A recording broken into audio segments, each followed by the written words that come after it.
오늘 저희들이 주신 하나님의 말씀을 같이 읽겠습니다. 구약성경 신명기입니다. 신명기 6장 4절에서 9절까지 말씀을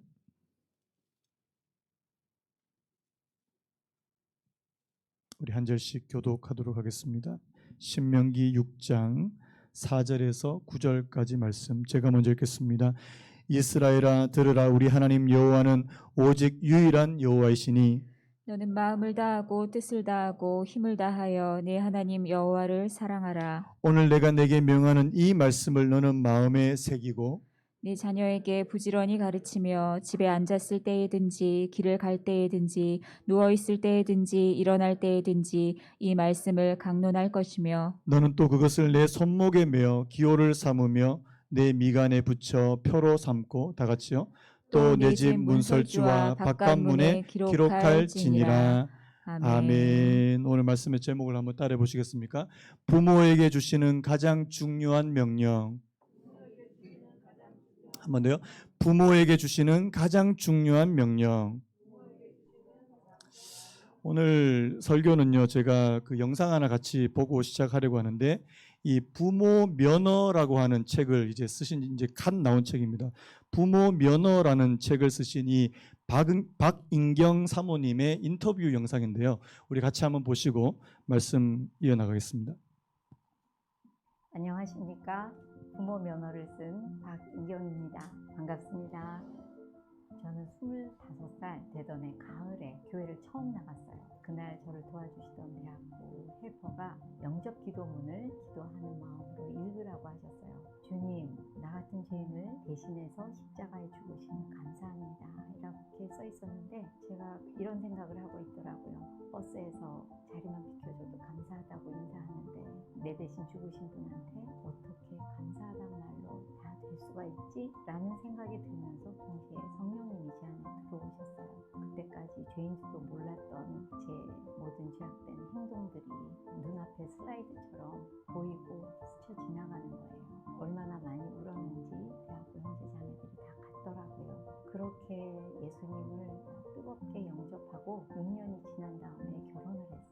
결혼해서 자녀를 낳아보니까 정말 제가 자녀를 잘 양육할 준비가 되어 있지 않더라고요. 그래서 주님께 제 아이 좀 길러주세요 하고 매일 기도했었는데 지금 돌아보니까 제가 배움이 필요할 때마다 주님께서 부모와 자녀 간의 의사소통 기술이라든가 상담, 코칭, 특별히 하나님 말씀으로 날마다 가르쳐 주셔서 제가 그 가르침으로 자녀들을 잘 기를 수가 있었어요. 그런데 아이들을 기르다 보니 귀한 변화들이 계속해서 제게 일어나고 자녀에게도 일어나는 거예요. 그 귀한 경험을 하나님께서 다른 부모들에게 알려주기를 원하시더라고요.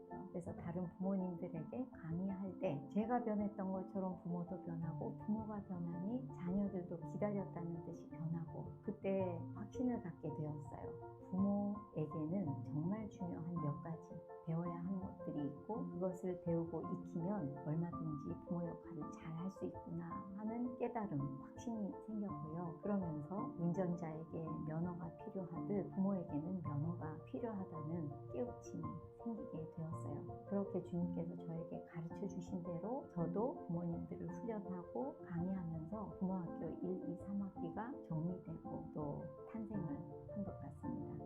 저는 사람을 볼 때 장점보다는 약점을 먼저 보던 사람이에요. 제가 자란 가정도 엮이는 가정이고 제 마음에는 친정 아빠가 엄마를 좀 더 사랑해 주셨으면 하는 그런 상처난 마음이 있었어요. 그런데 주님을 영접하고 나니까 사람들이 모두 작은 예수처럼 너무 귀하게 보이기 시작했어요. 그러다 어느 날 성경 말씀을 읽는데 남자가 여자의 머리라고 써놓으셨더라고요. 다른 말씀처럼 금방 아멘이 잘 안 나오는 거예요. 그래서 내 마음에 아직도 부정적인 남성상이 남아있구나 생각을 하고 결혼하기 전에 기도를 많이 했어요. 하나님, 저에게 만약에 가정을 이루게 하신다면 정말 저는 하나님 말씀에 순종하는 가정 그리고 하나님 질서대로 사는 가정 꼭 한번 살아보고 싶어요. 간절하게 기도해서 그랬는지 결혼해서 남편을 만나보니 분명히 약점이 많은 사람인데 정말 좋은 점, 멋있는 점, 귀한 점 이런 게 보이는 거예요. 사랑스럽게 보였고 결혼 전에 했던 기도가 이게 하나님께 기억된 바 된 것 같아요. 제가 여러 청년들을 상담하고 코칭하다 보면 남편감을 찾을 때 단점부터 보더라고요. 저도 그랬어요. 맨 처음에는 나하고 맞을까 저 사람이 이렇게만 봤지만 일단 상대방을 하나님이 너무 귀하게 여기는 한 사람, 한 하나님의 아들가 정말 사람이 똑바로 보이더라고요. 그래서 그 재미가 결혼해서 연장이 된 것 같아요. 그것을 제 안에만 두기가 너무 아까워서 남편에게 당신 이럴 때 너무 멋있다라고 말해주고 또 포스트잇에 써서 주머니에도 넣어주고 가방에도 넣어주고 그러기 시작했어요. 그런데 남편이 너무 행복해하는 거예요. 근데 얼마 지나지 않아서 제가 남편에게 주었던 모든 찬사가 저에게 돌아오더라고요. 그래서 제가 왜 하나님께서 가정 안에서는 특별히 하나님의 말씀대로 살라고 하시는지 깨닫게 된 그런 계기가 되었죠. 큰아이가 2, 3학년이 되었지만 제가 아이 학습을 어떻게 도와줘야 될지를 몰라서 그냥 손 놓고 바라만 보고 있었어요. 학부모 초년생으로서 너무 답답하고 아이가 뒤처질까봐 두려운 마음도 정말 많이 있었어요. 그런데 급하게 생각하지 말자.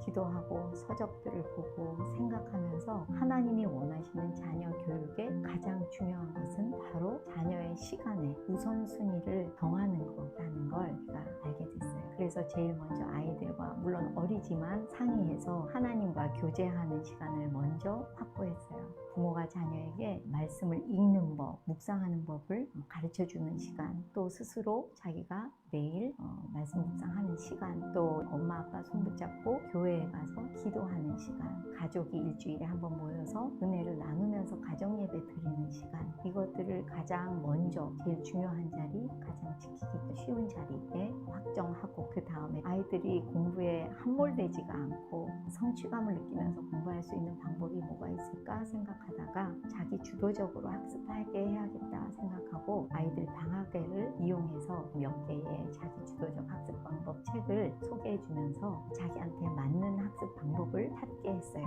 안 하겠다고 할까봐 걱정도 했지만 딴 친구들보다 놀 시간이 많다고 그게 좋아하더라고요. 그렇게 첫 번째, 두 번째 우선순위를 한 다음에는 최대한 부모하고 즐겁게 노는 시간, 친구와 노는 시간을 확보했던 것이 저의 교육 방법이 되었고요. 아이들이 성인이 되었지만 지금도 우선순위가 잘 지켜져야 된다는 것에 중요성을 두고 그렇게 살려고 노력하는 것 같아요. 저는 현관 문 앞에서 인사하는 문 인사를 너무 중요하다고 생각하고 소개하고 싶은데요. 보통 어머님들이 너무 힘들 때는 누워서 왔니? 또 어떨 때는 일을 하면서 남편한테도 왔어요? 뭐 이렇게 얘기하면 끝난다고 해요. 근데 제가 아이들과 인사를 해보니 그 지치고 힘들어서 들어오는 아이들이나 또는 배우자에게도 빨리 달려나가서 현관문 앞에서 만나는 게 되게 중요하더라고요. 누군가 집에 들어올 때 반갑게 뛰어나가서 어서 오라고 공부하느라고 애썼지 라고 맞이하고 들어오는 것이 그게 문인사거든요. 정말 특별한 게 없는 것 같지만 그냥 그렇게 말해주고 반갑게 맞이하고 문 앞에서 맞이해 줄 때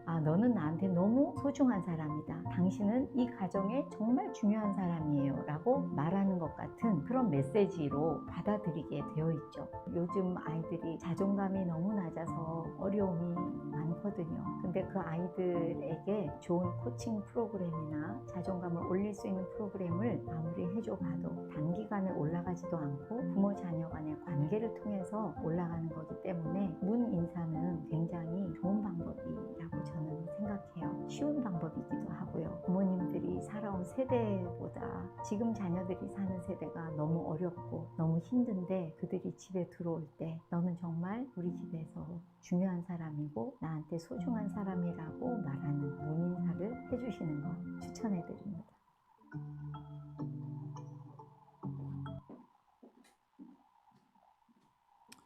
제가 저 영상을 몇 번 이렇게 돌려서 봤는데 제가 좀 능력이 되면 이분을 진짜 강사로 한번 초대했으면 좋겠다는 마음이 굉장히 컸는데요.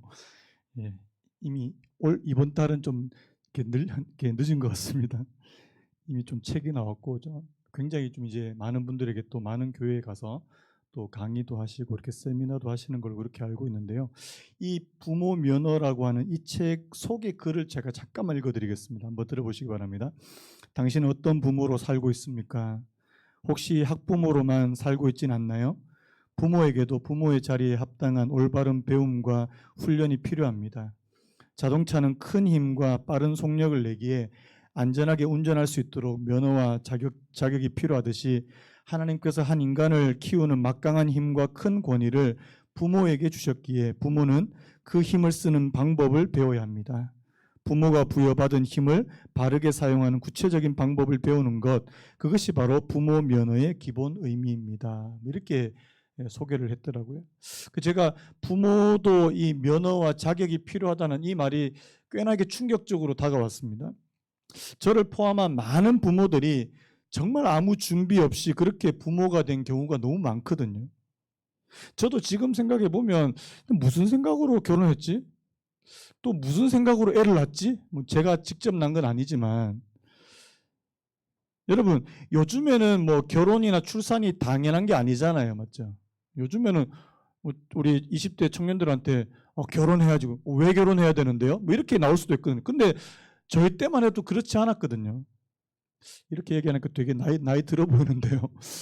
제가 결혼할 때 저는 또 이렇게 또 지방의 또 보수적인 그런 지방의 출신이다 보니까 당연히 결혼해야 되고 결혼하면 또 당연히 또 자녀를 가져야 되는 게 이게 그냥 당연한 거였습니다. 그런데 이제는요, 또 저는 또 목사니까 좀 더했잖아요. 목사들은 이 결혼 안 하면 또 이렇게 목사 한 수 안 주고 막 그런 것도 있었거든요. 근데 보니까 요즘에는 이 당연하게 여겨졌던 것들이 결코 당연하지 않더라는 거죠.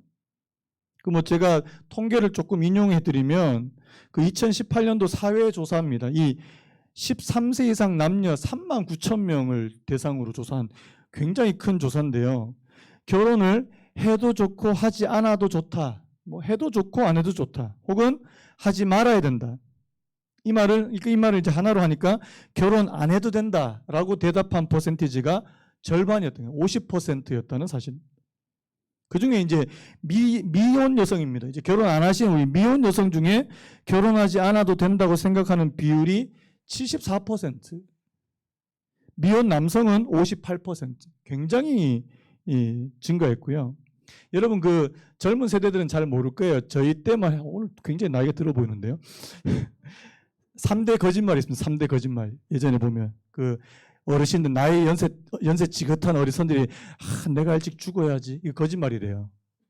그리고 이 결혼 안 한 이 아가씨들이 나 시집 절대로 안 간다고 이 거짓말이었다는 거죠. 그리고 이제 마지막 세 번째 거짓말이 이 물건 파는 상인들이 이게 진짜 믿지고 파는 거라고 이것도 거짓말이라는 거예요. 근데 제가 가만히 생각을 해보니까 이제 나 절대 시집 안 가, 나 결혼 안 해. 이게 이제 거짓말이 아닌 그런 시대가 그런 세상이 될 가능성이 많더라고요. 여러분 결혼뿐만이 아니에요. 출산도 마찬가지입니다. 제가 어느 또 통계를 보니까 2030 세대 4,700명 정도를 조사했는데요. 아직 이게 결혼과 출산하지 않은 사람들입니다. 일생 동안, 평생 동안 자녀 계획이 없다라고 대답한 비율이 52.8%입니다. 2,490명이에요. 굉장히 높더라고요. 여성은 더 57.8%고요. 남성이 48.5%였더라고요. 여러분, 우리나라 출산율이 세계에서 제일 낮은 거 아시죠? 제가 1970년대 태어났는데 1970년대 때는 한 해에 새로 태어난 신생아가 100만 명 가량 됐답니다. 100만 명. 요즘 얼마 된 줄 아십니까? 30만 명이 안 돼요. 30만 명이 안 됩니다. 아마 올해는 30만 명 아래로 떨어진다고 그렇게 전망을 하더라고요. 여러분, 이제는 출산도 당연하지 않는 그런 시대가 됐습니다. 저는요, 이제는 왜 결혼해야 하는가, 그리고 왜 출산하고 왜 자녀를 낳아야 되는가에 대한 분명한 대답이 필요한 그런 시대가 되었다고 생각합니다. 특별히 우리 그리스도인들은, 하나님을 믿는 저와 여러분들은 어떤 이 사명의식이요. 저는 이제는 결혼도 사명이라는 생각을 하지 않으면 결혼 안 하겠다는 생각이 드는 거예요. 자녀 낳는 거 이것도 사명이라고 생각하지 않으면 자녀 안 낳겠다는 생각이 막 이렇게 드는 겁니다.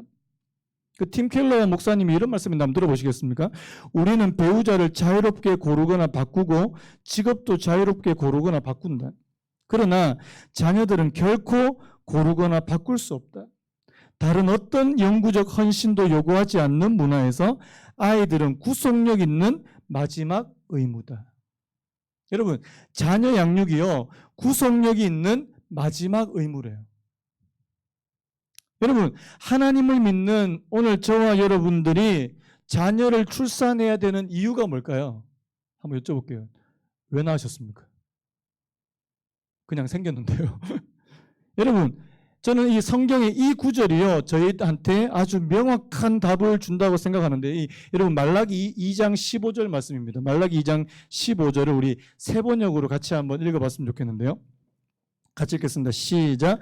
한 분이신 하나님이 네 아내를 만들지 않으셨느냐? 육체와 영이 둘 다 하나님의 것이다. 한 분이신 하나님이 경건한 자손을 원하시는 것이 아니겠느냐? 너희는 명심하여 젊어서 결혼한 너희 아내를 배신하지 말아라. 자, 여기서 중요한 거예요. 한 분이신 하나님이 경건한 자손을 원하시는 것이 아니겠느냐?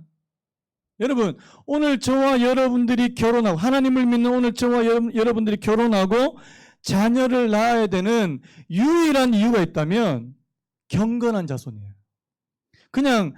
그냥 인구 늘리는, 그냥 한두 명, 그냥 인구 늘리는 것에서 그치는 것이 아니라 진짜 경건한 자손이에요. 하나님을 믿는 한 사람. 뭐 요즘에는 뭐 예전에 제 가르칠 때 목사님이 그런 말씀하셨어요. 되게 나이 드신 목사님이 전도 못하면 애라도 많이 낳아 뭐 이런 얘기 하셨는데요.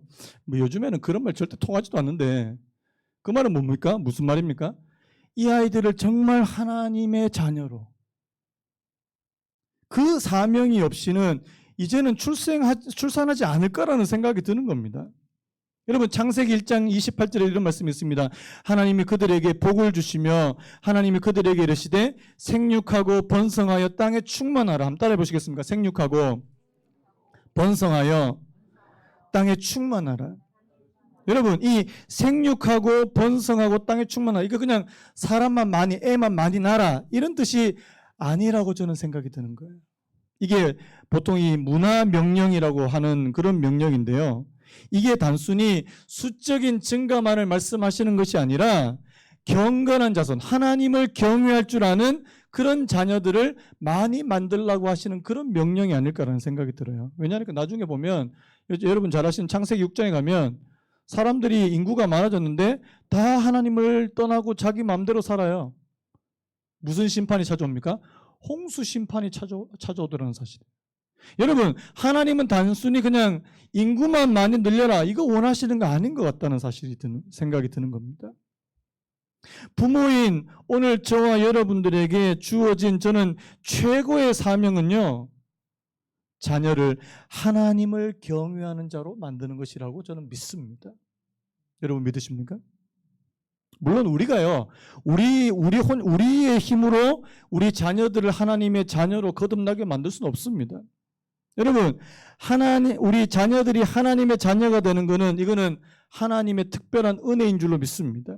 자, 여러분 잘 아시는 요한복음 1장 12절 13절 같이 읽겠습니다. 시작. 영접하는 자 곧 그 이름을 믿는 자들에게는 하나님의 자녀가 되는 권세를 주셨으니 이는 혈통으로나 육정으로나 사람의 뜻으로 나지 아니하고 오직 하나님께로부터 난 자들이니라. 어떤 우리 친구들 가운데 이렇게 우리 엄마가 권사님이야. 우리 아빠가 장로님이셔. 우리 아빠가 목사님이라니까? 그거하고 자녀들이 하나님의 자녀 되는 거하고 아무 상관이 없대요. 혈통이 아니래요. 그 아이들이 하나님을 만나게 되고 그 아이들이 하나님의 은혜를 입게 될 때 하나님께로부터 난 자라야 된다는 사실입니다.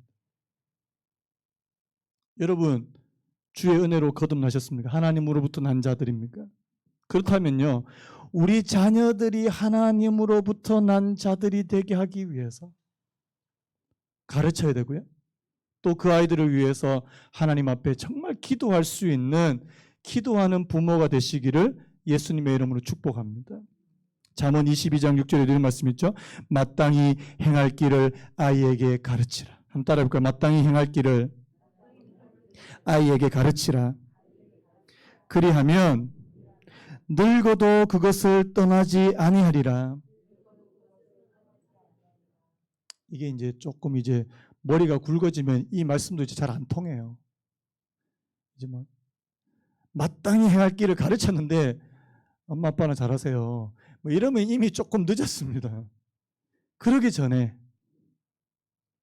여러분 오늘 우리가 읽은 이 본문은요. 그 신명기 6장 4절에서 9절은 굉장히 유명한 본문인데요. 이 소위 말하는 이 쉐마라고 불리는 이스라엘 백성들이 가장 중요하게 생각하는 그 계명 중에 하나입니다. 이 쉐마는 무슨 뜻이냐니까 들으라라는 뜻입니다. 들으라. 여기 보면 들으라 이스라엘아 들으라 이런 말씀이 나오죠. 이 들으라가 바로 이 쉐마인데요. 자, 이 유대인들이 아침 저녁으로 이 말씀을 암송한대요. 자기 마치 신앙 고백문처럼. 그게 바로 이 쉐마 말씀인데, 자, 오늘 이 쉐마 말씀은 두 가지 명령으로 구성되어 있는 것을 볼 수 있습니다. 먼저 우리 5절을 같이 한번 읽어볼까요? 자, 5절 같이 읽습니다. 시작. 너는 마음을 다하고 뜻을 다하고 힘을 다하여 내 하나님 여호와를 사랑하라. 자, 첫 번째 명령은 뭐라고요? 내 하나님 여호와를 어떻게 하라고요? 사랑하라. 여러분, 이 명령은 뭐 이미 다 아는 명령이잖아요. 예수님께서도 신약에서 성경을 통틀어서 가장 중요한 계명 두 가지를 말씀하셨는데 그 중에 하나가 뭐라 그랬습니까? 내 마음을 다하고 뜻을 다하고 목숨을 다해서 어떻게? 주 너의 하나님을 사랑하라. 하나님을 사랑하는 거 첫 번째 계명이고 그다음 두 번째 계명이 뭐라 그랬습니까? 내 이웃을 내 몸과 같이 사랑하라. 이 두 가지 계명이 가장 크대요. 그래서 여러분 이 계명은요 이미 저와 여러분들이 이 계명이 중요하다는 사실을 압니다.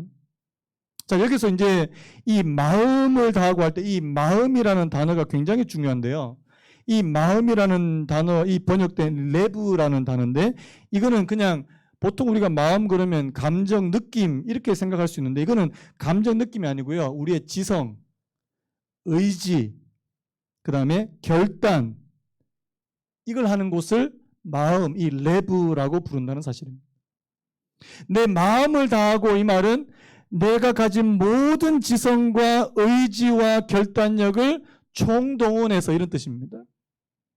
그 다음에요. 이 뜻이라고 번역되는 이 네페시인데요. 이 네페시라고 하는 원래 이 단어는 목숨이라는 뜻에 가깝습니다. 생명, 목숨. 각 사람의 감정, 욕구, 개인적인 특징을 갖는 이 내적인 자아 전체, 말이 어려운데요.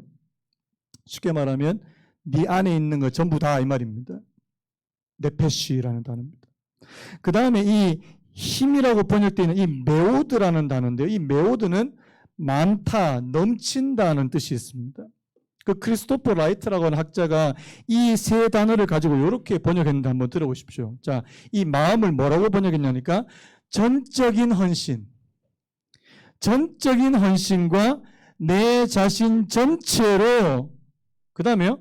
전적으로 넘치게 하나님 여호와를 사랑하라. 여러분, 내 힘을 다해서 하나님을 사랑한다는 표현은 넘치도록 사랑한다. 여러분, 넘치도록 주님을 사랑하시는 은혜 있기를 간절히 바랍니다. 그냥 조금만 사랑하는 넘치도록.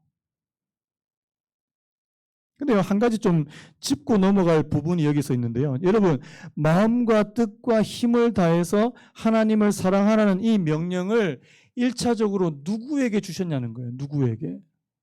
여러분, 누구에게 주신 것은 오늘 이 말씀을 보면요. 그 다음에 7절에 뭐라고 나옵니까? 내 자녀에게 이렇게 되어 있지 않습니까? 그렇다면 오늘 이 명령은 먼저 1차적으로 누구에게 주신 거예요? 부모에게 주신 명령이라는 사실입니다. 내 마음을 다하고 뜻을 다하고 힘을 다해서 주 너의 하나님을 사랑하라. 이 말씀은 먼저 부모에게 주셨다는 사실입니다. 자, 자녀에게 하나님의 사랑을 가르치기 전에 자, 누가 먼저요? 내가 먼저 하나님을 사랑해야 된다는 사실이에요. 아니 본인은 안 살아가는데 옛날에 그 이야기 아시죠? 그 꽃게 아시죠? 꽃게 이게 여러분 잘 드시는 꽃게가 막 옆으로 막 걷잖아요. 이렇게 옆으로 걷잖아요. 근데 얘 자녀들 있잖아요. 꽃게 자녀를 뭐라 그러는지 모르겠습니다. 꽃게 자녀들이 자기들도 옆으로 막 걷는 거예요. 엄마가 너무 속상한 거예요. 왜 너 옆으로 걷니? 왜 옆으로 걷니? 똑바로 걷어 똑바로. 아니 본인은 옆으로 걷는데 옛날에 그러면 이제 나는 바람풍 할 테니까 너는 바람풍 해라. 이거하고 똑같은 거 아닙니까? 여러분 자녀들이 누구를 보겠어요? 오늘 저와 여러분들이 자녀에게 거울이 되는 줄로 믿습니다. 저는요 모든 이 자녀 교육의 첫 출발점은 부모 교육이라는 생각이 듭니다. 예전에 그 파이디온 여러분 그 파이디온 선교회라고 혹시 아십니까? 그 아이들 이 어린이 선교로 굉장히 유명한 교육으로 유명한 이 파이디온 선교회를 이 창립하신 분이 양승헌 목사님이라는 분이 계십니다. 이분이 교육학 박사예요.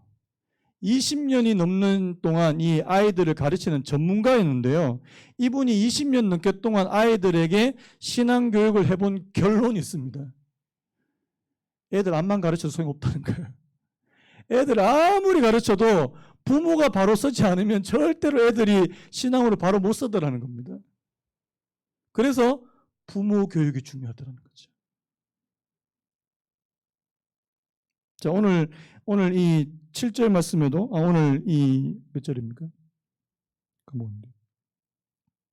자, 6절 말씀 이렇게 됐습니다. 오늘 내가 내게 명하는 이 말씀을 너는 어디다가 새기고요? 마음에다 새기래요. 이 말은 무슨 말입니까? 너부터 먼저 해. 여러분, 자 신앙은 누구부터 먼저 하라고요? 따로 나부터 먼저 하자. 나부터. 애들한테 그냥 교회 가라, 교회 가라. 난 안 갈 테니까 니는 교회 가라. 이거 필요 전혀 쓸데없는 거라는 사실. 나부터 믿자.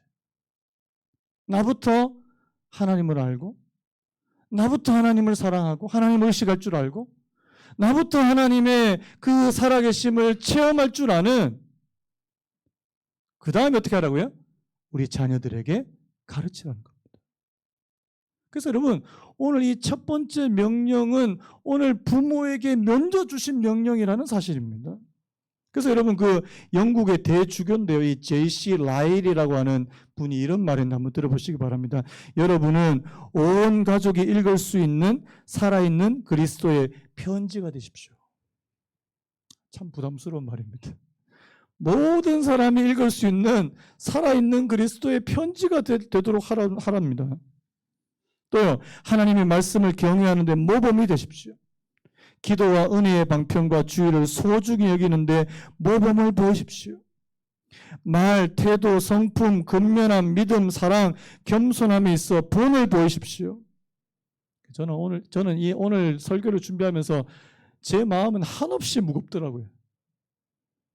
우리 애들이 저를 보면서 아빠나 잘하세요. 이런 말 할까봐 정말 저는 두렵거든요. 첫 번째 여러분, 이 내가 먼저 하나님을 사랑할 수 이 첫 번째 명령이라면, 자 그다음에 두 번째 명령 뭡니까? 한번 따라오시겠습니까? 자녀를 가르치라. 다시 한번요. 자녀를 부지런히 가르치라. 자 우리 7절 말씀 같이 읽겠습니다. 시작. 내 자녀에게 부지런히 가르치며 집에 앉았을 때에든지 길을 갈 때에든지 누워 있을 때에든지 일어날 때에든지 이 말씀을 강론할 것이며. 자녀들을 가르칠 때 부지런히 가르치라는 겁니다. 자녀들을 제자로 삼아서 하나님의 백성으로 만들어라는 것이죠. 다른 말로 하면 다음 세대에도 이 믿음이 전달될 수 있도록요. 여러분 하나님께서는 그냥 오늘 저와 여러분만 잘 믿고 그냥 천국 가기를 원하시는 것이 아니라 이 믿음이 우리 다음 때까지 전달되고 전수되기를 원하시더라는 사실입니다. 저도요 사실 보니까 우리 성도님들한테 말씀 많이 가르치고 설교하고 하는데 정작 우리 아이들 이렇게 딱 이렇게 마주 앉아서 하나님의 말씀을 나누는 것은 별로 없는 것 같은 거예요. 여러분 오늘 말씀 뭐라고 하는 줄 아십니까? 내 자녀에게 부지런히 가르치며 집에 앉았을 때에든지 길을 갈 때에든지 누워있을 때에든지 일어날 때에든지. 이게 무슨 말입니까? 여러분들의 모든 일상생활을 자녀들에게 하나님에 대해서 가르치는 그 통로로 사용하라는 말씀입니다. 어떤 학자가 이렇게 말했어요. 율법은 평범하게 사는 평범한 가정에서 오가는 평범한 대화의 주제여야 한다. 다시 한번요. 율법은 평범하게 사는 평범한 가정에서 오가는 평범한 대화의 주제예요. 아침 식사 때부터 잠들 때까지 그러해야 한다. 여러분 어떻습니까? 저는 어떻습니까? 여러분 어떠세요? 우리 아이들과 하나님의 말씀을 나누는 것이 자연스럽습니까? 오히려 좀 거북하고 민망스럽습니까?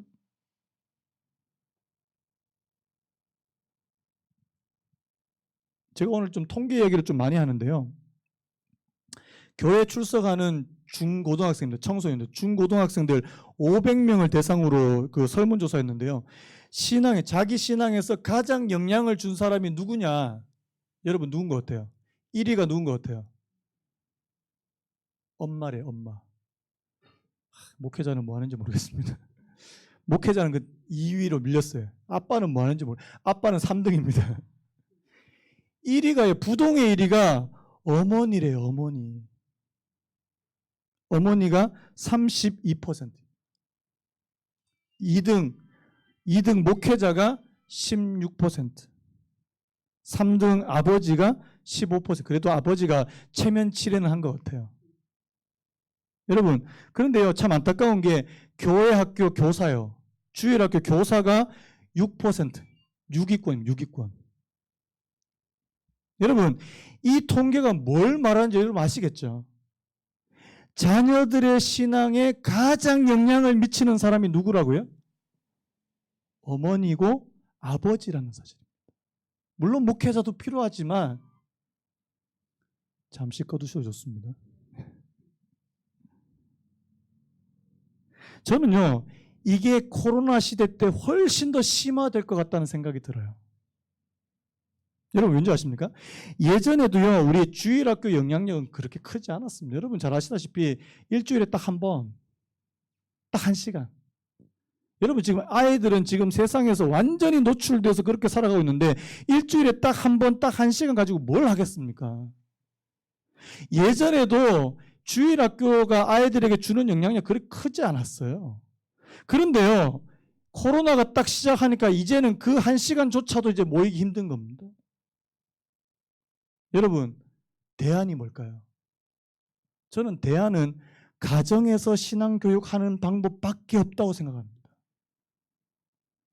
저는 이것밖에 대안이 없다고 생각해요. 제가 2016년도로 기억을 하는데요. 제가 여기 김포에서 우리 그레이스교회 개척하기 몇 달 전에 세미나를 한번 참석한 적이 있습니다. 제가 세미나 거의 안 가는데요. 돈 되게 많이 주고 세미나 참석을 했습니다. 그 제목이 쉐마 교육이었어요. 쉐마 교육. 이분이 이제 그 과천에 있는 과천 약수교회 설동주 목사님이라는 분이 계신데 이분이 완전 이제 아이들 교육에 거의 미쳤어요. 자기가 어느 날 장년들하고 제자 훈련 열심히 하다가 한 가지 딱 깨달은 말씀이 오늘 이 쉐마 말씀이라는 사실입니다. 내 자녀에게 부지런히 가르치며. 누가 가르친다고요? 부모가 자녀를 가르친다는 말씀을 깨닫게 되면서 이분이 이제 여기에다 이제 올인을 하신 겁니다. 어느 정도냐 하니까 이분이 쓴 책 제목 중에 이런 제목의 책이 있어요. 한번 따라 보시겠습니까? 내 자녀 내가 가르쳐라. 이걸 좀 세게 이야기하면 네 자녀 네가 가르쳐라. 되게 좀 이렇게 기분 나쁘지 않습니까? 아, 교회는 뭐하고. 근데 그게 아니더라는 거예요. 네 자녀 네가 가르치지 않으면 이제는 가르칠 사람이 없을 수도 있다는 것입니다. 이해되십니까? 이 교회에서 이제 하는 게 뭐냐니까 토요일 오후만 되면 엄마나 아빠 둘 중에 한 사람, 부모 중에 한 사람하고 아이들하고 교회를 모인답니다. 뭐 지금은 뭐 어마어마하더라고. 한 700쌍이 700쌍이. 부모와 아이들이 이 테이블 하나 놓고 말씀을 가지고 1시간 반 동안 주거니 받거니 토론을 하는 그 프로그램이 여기 쉐마 교육의 핵심이에요. 그러니까 제가 솔직히 그때 당시만 해도 그 세미나 참석할 당시만 해도 약간 좀 코웃음을 쳤습니다. 야, 저게 가능해? 약간 반신반의했어요. 꼭 저렇게까지 해야 되나? 그런데 제가 코로나가 딱 터지면서 그 옛날에 들었던 그 세미나가 기억이 나는 겁니다. 아, 이제는 진짜 부모님이 아이들을 가르치지 않으면 진짜 이게 안 되는 시대가 될 수도 있겠다는 생각이 드는 거예요. 여러분, 신약에서 가장 중요한 계명이 뭔지 아십니까? 물론 뭐 다른 계명도 다 많이 중요하지만 신약에서 가장 중요한 명령 중에 하나를 뽑으라면 주님의 지상 명령 아닙니까? 마태복음 28장이에요. 너희는 가서 모든 족속으로 제자를 삼아 아버지와 아들과 성령의 이름으로 세례를 주고 내가 너희에게 분부한 모든 것을 가르쳐 지키게 하라. 이게 신약에서 가장 중요하다면 많은 사람들이 놓치고 있는 이 구약의 계명, 중요한 계명 중에 하나가 뭐냐니까 바로 오늘 이 본문의 말씀이라는 사실입니다. 뭡니까? 한번 따라해 보시겠습니까? 부모가 자녀를 가르쳐야 된다. 인정하시는 분만 아멘 하시죠. 속으로 싫은데요. 아, 그러면 주일학교는 뭐 하냐고요? 주일학교 교회는 뭐 하냐고요? 목사님 뭐 하십니까? 여러분들 부모님들이 아이들을 가르칠 수 있도록 도와주는 게 저는 이제 이 교회 역할이라는 생각이 드는 거예요. 그렇다고 뭐 주일학교 안 한다는 말씀 아닙니다. 주일학교 여전히 합니다.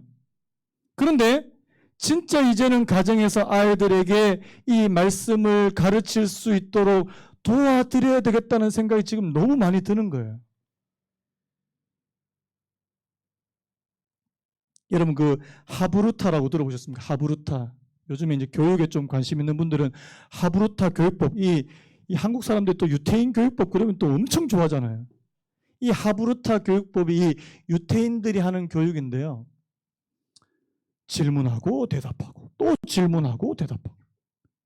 이번에 아빠 엄마가 아이들한테 한번 질문하면 아이들이 대답하고. 네 생각은 어때? 이번엔 또 아이들이 엄마 아빠한테 엄마 이 말씀에 이거는 왜 이런 거예요? 또 물어보고.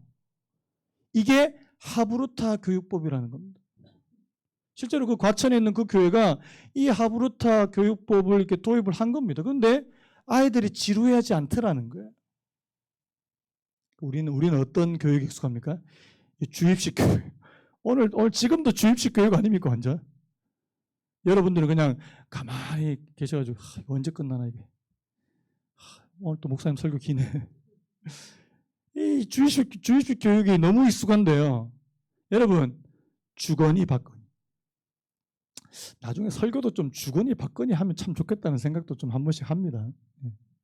제가 이렇게 하면 이렇게 여러분들이 막 이렇게 이게 설교 형식으로는 참 적합하지 않는데 여러분 이 하브루타 교육 방법에 대해서 저도 좀 이제 관심이 생겨나기 시작했거든요.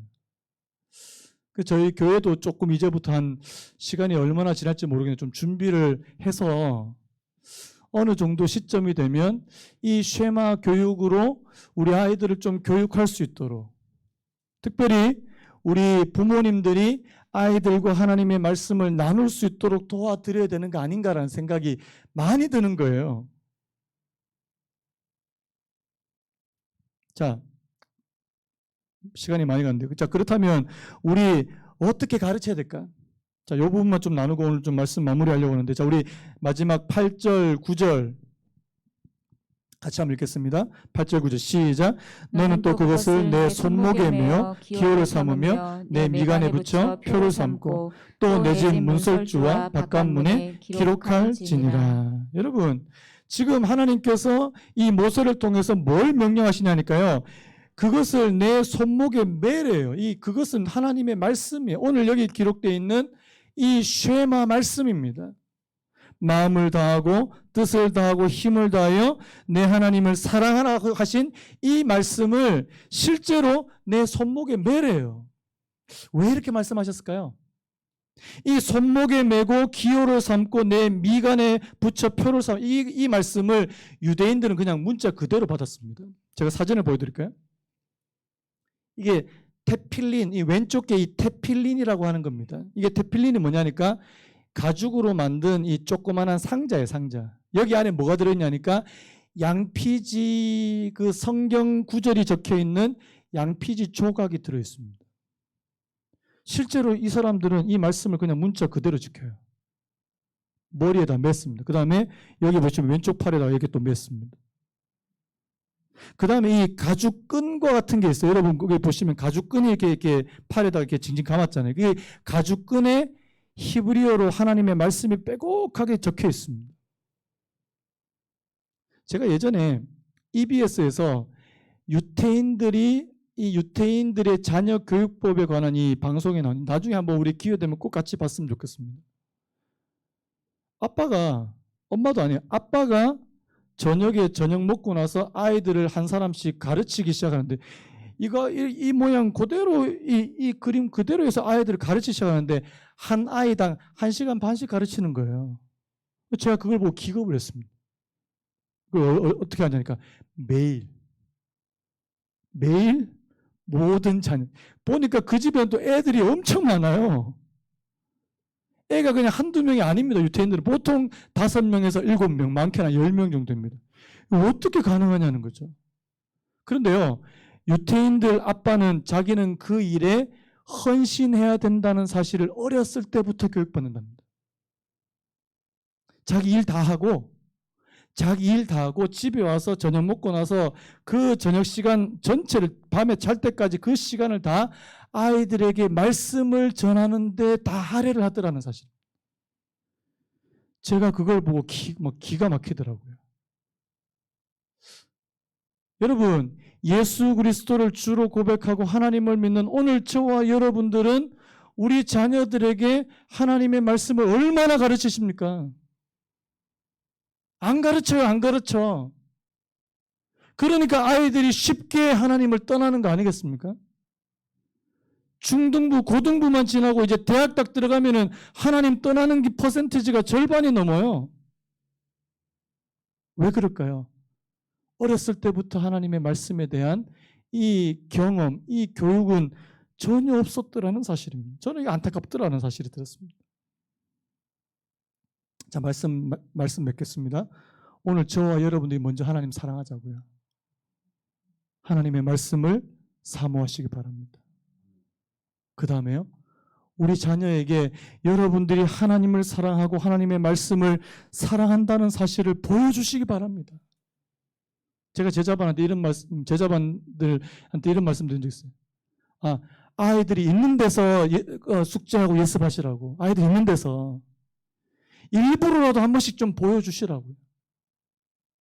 여러분들이 하나님의 말씀을 주의 깊게 보고 있고 또 뭐 말씀만 본다고 또 되는 거 아니에요. 그 말씀대로 아이들의 삶의 본이 될 수 있는, 모범이 될 수 있는 그런 사람이 되는 거예요. 여러분, 부모의 짐은 저는 무겁다는 생각이 듭니다. 그리스도인 부모의 짐은 더 무겁습니다.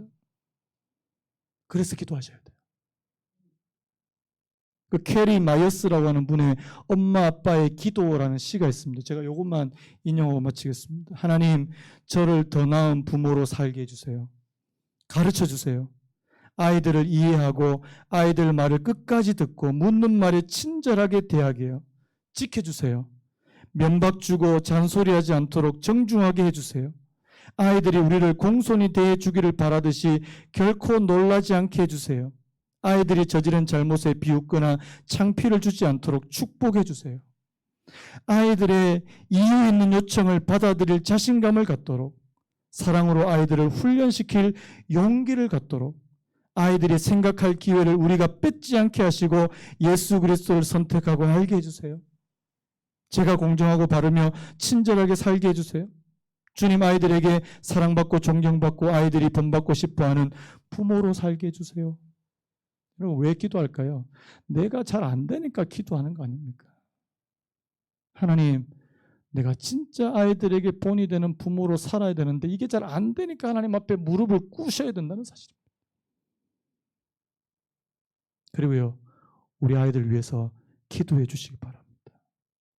하나님, 우리 아이들 저희들 때보다 훨씬 더 어려운 시대를 살아가는 것 분명합니다. 우리 아이들이 정말 하나님을 만나고 하나님을 의지하고 하나님을 경외하며 이 땅을 헤쳐나갈 수 있도록 하나님, 우리 아이들에게 은혜를 베풀어 주시기를 원합니다. 제가 아까도 찬양 나눴지만요. 여러분, 저는 어린이 주일만 생각하면 이 찬양이 막 계속 떠오릅니다. 계속 떠올라요. 우리 오늘 눈물로 한 알의 씨앗을 심는. 여러분, 오늘 저와 여러분들이요, 우리 자녀들을 위해서 진짜 한 알의 씨앗을, 눈물로 씨앗을 심어야 됩니다. 말씀의 씨앗을 심고, 기도의 씨앗을 심으셔야 됩니다. 이 아이들이 나중에 정말 오래 황폐하였던 이 땅 어디서나 순결한 꽃들이 피어날 수 있도록. 우리 다 같이 한번 일어나시겠습니까? 이 찬양 한번 부르고 오늘 예배를 마무리 짓도록 하겠습니다.